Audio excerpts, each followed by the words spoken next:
Assalamualaikum warahmatullahi wabarakatuh.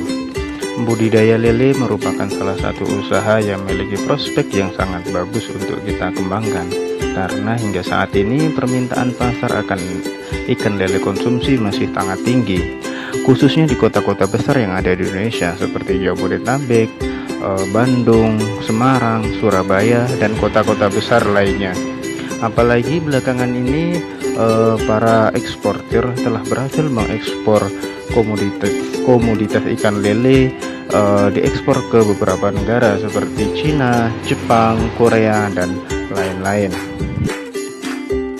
Dan pada kesempatan kali ini saya akan berbagi tentang langkah-langkah apa sih yang harus dipersiapkan sebelum kita memulai budidaya ikan lele supaya kita tidak mengalami kerugian ataupun kegagalan.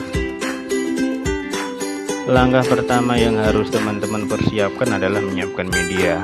Media di sini adalah kolam ya. Kolam bisa dari kolam terpal, kolam yang bulat ataupun kolam kotak, kolam dari beton, dan juga kolam dari tanah.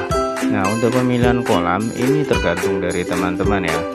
Kondisi lingkungan ataupun teman-teman sendiri itu menyukai kolam yang seperti apa.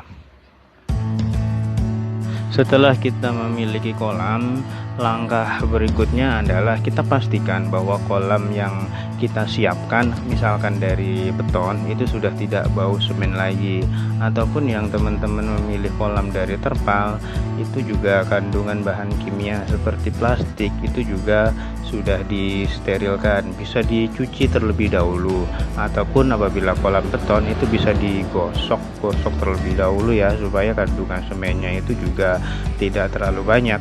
Karena apabila kolam kita itu terlalu banyak mengandung bahan-bahan kimia, tentunya juga tidak akan baik ya buat kesehatan dari lele itu sendiri. Dan berikutnya kita bisa mempersiapkan air. Air di sini juga merupakan salah satu faktor yang sangat penting ya, karena air adalah merupakan ekosistem di mana ikan lele itu akan hidup. Ketinggian air pada awal kita penebaran bibit juga perlu diperhatikan, jangan terlalu tinggi dan juga jangan terlalu dangkal. Untuk saran saya, untuk ketinggian air pada awal kita penebaran benih itu kisaran antara 40 sampai dengan 60 cm ya untuk pengisian airnya.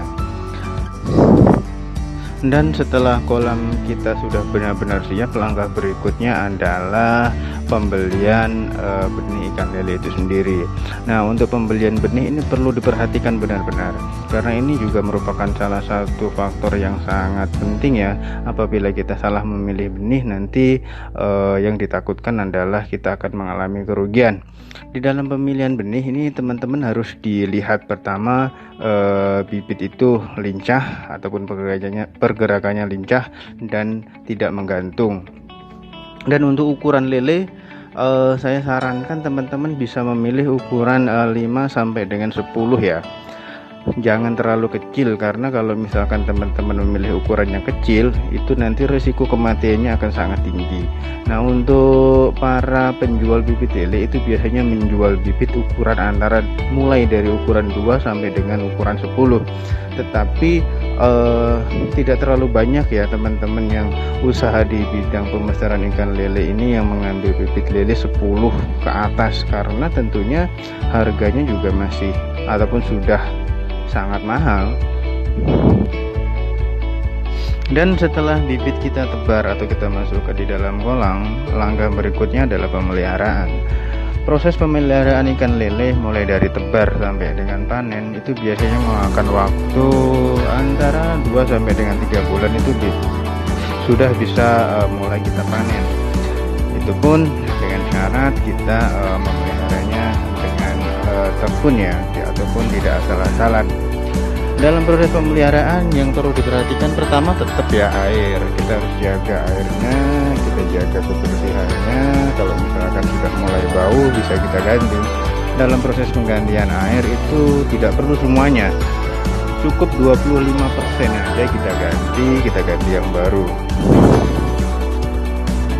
Berikutnya adalah pemberian pakan ya. Dalam pemberian pakan teman-teman harus benar-benar diperhatikan, karena kalau misalkan teman-teman pemberian pakannya ini jor-joran ataupun tidak hati-hati, nanti yang ditakutkan adalah kita akan rugi di sini, karena ini pakan ini adalah modal yang paling besar ya yang akan kita keluarkan.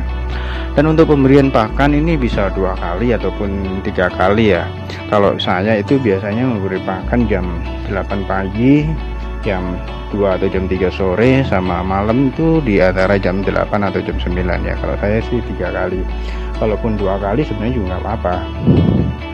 Dan selanjutnya dalam proses pemeliharaan itu diperlukan sortir ya. Artinya sortir adalah kita memisahkan ataupun memilih ikan-ikan yang tumbuhnya lebih cepat ataupun yang lebih besar duluan, itu bisa kita pisahkan.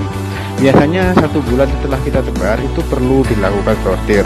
Misalkan kita tebar 5.000, itu biasanya 1 bulan itu tidak semuanya besarnya sama. Bisa jadi 2.000 dari 5.000 yang kita tebar itu besarnya berbeda dengan yang lain. Nah, yang 2.000 itu bisa kita pindahkan ke kolam yang lain. Supaya apa? Supaya yang tumbuhnya lebih besar tadi, atau ikan lele yang pertumbuhannya lebih cepat tadi, tidak memakan ikan-ikan ataupun lele lainnya. Karena ikan lele ini memiliki sifat kanibalisme.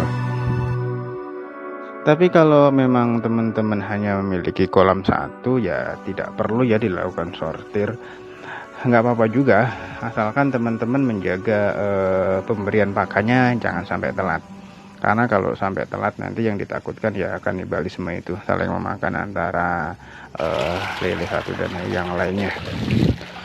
Mungkin itu ya yang bisa saya share, yang bisa saya bagi pada video kali ini. Mudah-mudahan apa yang saya sajikan ini bisa bermanfaat buat teman-teman semua. Mungkin cukup sekian, nantikan video saya selanjutnya. Akhirul kalam, assalamualaikum warahmatullahi wabarakatuh.